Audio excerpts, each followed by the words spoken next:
ఆ జిల్లాలో police boss చేసిన ఎస్ఐల బదిలీలు రాజకీయ ఒత్తిళ్లతో ఆగిపోయాయి. దాంతో ఆయన తీవ్ర నిరాశకు గురయ్యారట. అయితే ఆ జిల్లా పోలీస్ రేంజ్ డీఐజీ మాత్రం సదరు ఎస్ఐల లాబియింగ్ పై సీరియస్ గా ఉన్నట్లు తెలిసింది. పోలీసులు నిబంధనల ప్రకారం విధులు నిర్వహించాలి, కానీ రాజకీయ నాయకుల తొత్తులుగా మారొద్దని చివాట్లు పెట్టారట. ఆ క్రమంలో జిల్లాలో కొందరు పోలీస్ అధికారులపై వస్తున్న ఆరోపణలకు సంబంధించి ఆయన ఆరా తీశారట. వారిని పిలుచుకుని ఓ రేంజ్ లో వార్నింగ్ ఇచ్చారని సమాచారం. Nizamabad police range DIG Akun Sabharwal Bodhan పర్యటన కొందరు అధికారులకు వెన్నులో వణుకు పుట్టించింది. పూర్తి సమాచారం అవగాహనతో వచ్చిన ఆయన ఆరోపణలు ఎదుర్కొంటున్న సదరు పోలీసు అధికారులకు ప్రశ్నలతో ఉక్కిరిబిక్కిరి చేశారంట. ఆయన వెళ్లే వరకు కొందరు అధికారులు వణికిపోయారంటే పరిస్థితి అర్థం చేసుకోవచ్చు. ఆయన సీఐలు ఎస్ఐలతో విడివిడిగా మాట్లాడి క్షేత్రస్థాయిలో పరిస్థితి తెలుసుకున్నారట. రాజకీయ నాయకుల నుంచి వస్తున్న ఒత్తిళ్లపై కూడా ఆయన వివరాలు సేకరించారని సమాచారం. వారు ఎలాంటి సిఫార్సులు చేస్తున్నారు, వాటికి లొంగుతున్నారా అని ఆరా తీశారంట. తమ మాటను తిరస్కరిస్తే బదిలీ చేయిస్తామని బెదిరిస్తున్నారని కొందరు పోలీసు అధికారులు ఆయన దృష్టికి తీసుకెళ్లారట.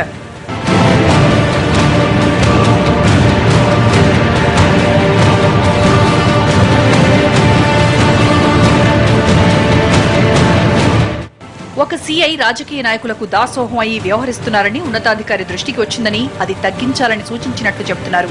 అందుకే యూనిఫామ్ వేసుకున్నందుకు పోలీసుల పరువు కాపాడాలని హితబోధ చేశారట అకున్ సబర్వాల్. పనితీరుపై సదాభిప్రాయం లేని వారిని గట్టిగానే మందలించారట. భవిష్యత్తులో సరైన పోస్టింగులు ఉండవని ఘాటుగా హెచ్చరించారట. మొత్తం మీద రేంజ్ పరిధిలో డీఐజీ అకున్ సబర్వాల్ బోధన్ రాక ప్రాధాన్యత సంతరించుకుంది. మద్నూర్, కోటగిరి, వర్ని, రేంజల్ పోలీస్ స్టేషన్ల అధికారులకు సంబంధించి డీఐజీ ఆగ్రహంగా ఉన్నట్లు తెలుస్తోంది. ఈ నలుగురు ఎస్ఐల అవినీతి ఆరోపణలపై ఆయన సమగ్ర సమాచారం తెప్పించుకుని విచారిస్తున్నారట.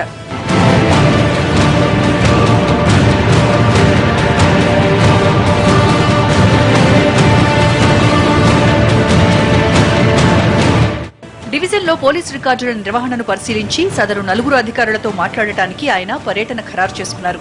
గత నెల 18న జిల్లాలో 11 మంది ఎస్ఐలను బదిలీ చేయగా కేవలం 2 రోజుల వ్యవధిలో రాజకీయ పెద్దల నుంచి ఒత్తిడి తెచ్చి రద్దు చేయించుకున్నారు.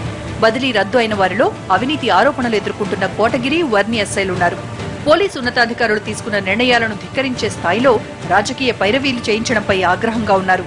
బదిలీ రద్దు ఉదంతం దురదృష్టకరమని 3 రోజుల కిందట బోధన్లో ఎస్పీ విశ్వప్రసాద్ కూడా వ్యాఖ్యానించారట. ఆగ్రహంగా ఉన్న డీఐజీ సైతం తన పర్యటనలో పరోక్షంగా ఈ విషయాన్ని ప్రస్తావించినట్లు చెబుతున్నారు. భవిష్యత్తులో జాగ్రత్తగా ఉండాలని పరోక్షంగా చెప్పకనే చెప్పారని తెలిసింది.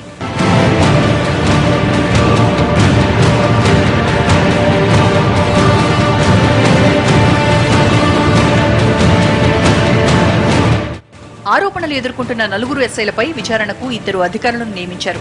కేవలం 2 రోజుల కిందట జిల్లా ఓఎస్డీగా బాధ్యతలు స్వీకరించిన ఐపీఎస్ అధికారిని దీప్తి చందన ఇందులో ఒకరు కావడం గమనార్హం. ఐపీఎస్ అధికారినికి విచారణ అప్పగిస్తే వాస్తవాలు తేలుతాయని, ఎలాంటి ఒత్తిళ్లు పనిచేయవన్న ఆలోచనతో ఈ నిర్ణయం తీసుకున్నారని తెలిసింది.